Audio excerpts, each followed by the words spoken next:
Je remercie beaucoup Madame Monnier, PDG de Covirtua, qui me permet de vous faire cette présentation d'un travail collaboratif qui a été financé par l'Agence régionale de santé d'Occitanie et qui rassemble la société Covirtua Cognition, des acteurs de la recherche que sont l'Institut de recherche en informatique de Toulouse et puis des acteurs hospitaliers qui sont le centre hospitalier intercommunal Castres-Mazamet et les hôpitaux de Toulouse, mais aussi un acteur de l'habitat social innovant avec les habitats partagés qui est l'association Âge sans frontières.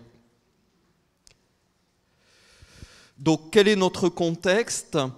C'était le contexte du Covid, mais aussi le contexte d'un département très rural, défavorisé en termes de routes, et maintenant, dans le contexte global français, défavorisé en professionnels de santé.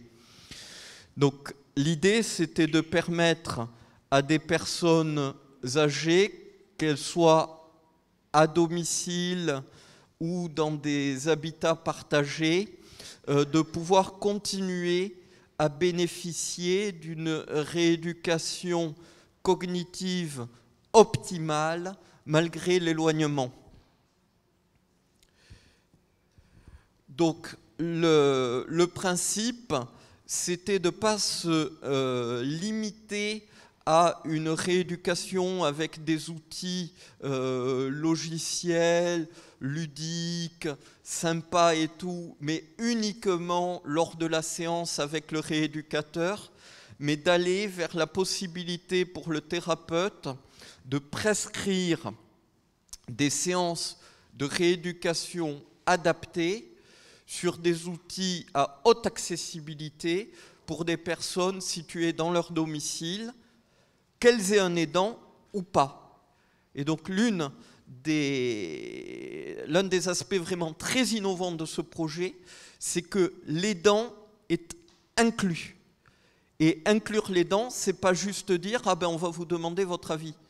Ça veut dire aussi qu'il va y avoir une observation de comment se comporte l'aidant et des process de rééducation accompagnés où l'aidant aura des informations pour éviter le risque, je dirais, majeur, qui serait de créer des conflits entre l'aidant et le patient à propos de la rééducation.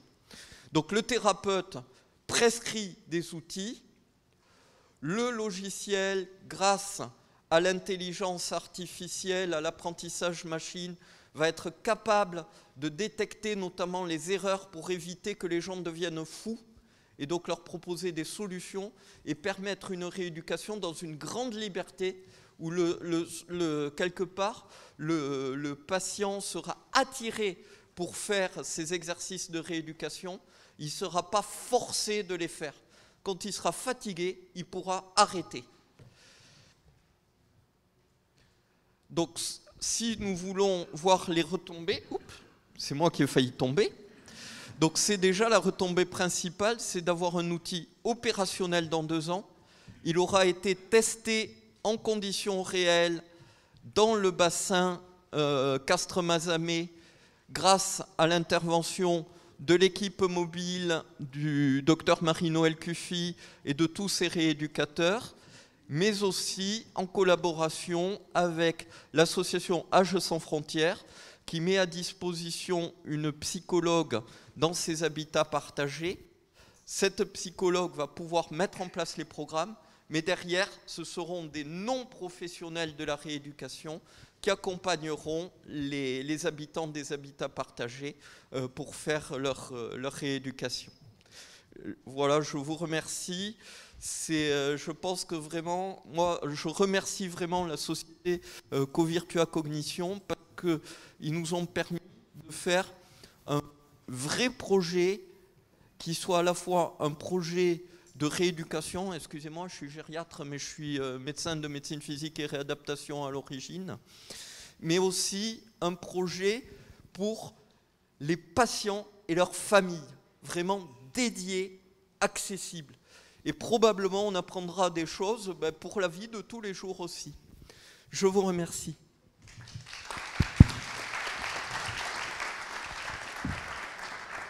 Merci beaucoup, Pierre.